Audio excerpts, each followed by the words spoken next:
ഈശോമിശിഹായ്ക്ക് സ്തുതിയായിരിക്കട്ടെ. ആഗസ്റ്റ് 1 വിശുദ്ധ അൽഫോൻസ് ലിഗോരി കത്തോലിക്ക സഭയിലെ മഹാനായ വിശുദ്ധനും തിയോളജിയിലും ആത്മീയതയിൽ ശ്രേഷ്ഠനായി കണക്കാക്കുന്നു.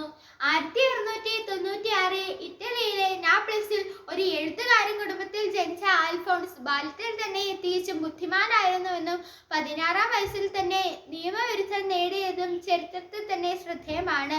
മികച്ച അഭിഭാഷകനായി വളർന്നുവെങ്കിലും കോടതിയിലെ അനീതികൾക്കായി അദ്ദേഹം നിരാശനായി.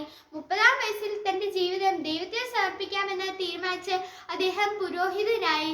പിന്നീട് ദൈവജന ശുശ്രൂഷകനായും സേവനം തുടർന്നു. തന്റെ ജീവിതം സാധാരണ ജനത്തെ കേന്ദ്രീകരിച്ചായിരുന്നു.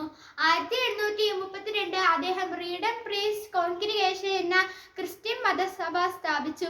അൽഫോൺസ് ഒരു അതിപ്രഗൽഭ എഴുത്തുകാരനായിരുന്നു. 111-ലധികം പുസ്തകങ്ങൾ, ആത്മീയത, ആചാരങ്ങൾ, ഒപ്പം കർമ്മങ്ങൾ എന്നിങ്ങനെയുള്ള വിഷയങ്ങളിൽ അദ്ദേഹം എഴുതിയിരുന്നത് ഇന്ന് പോലെ സഭ ഉപയോഗിക്കുന്നു.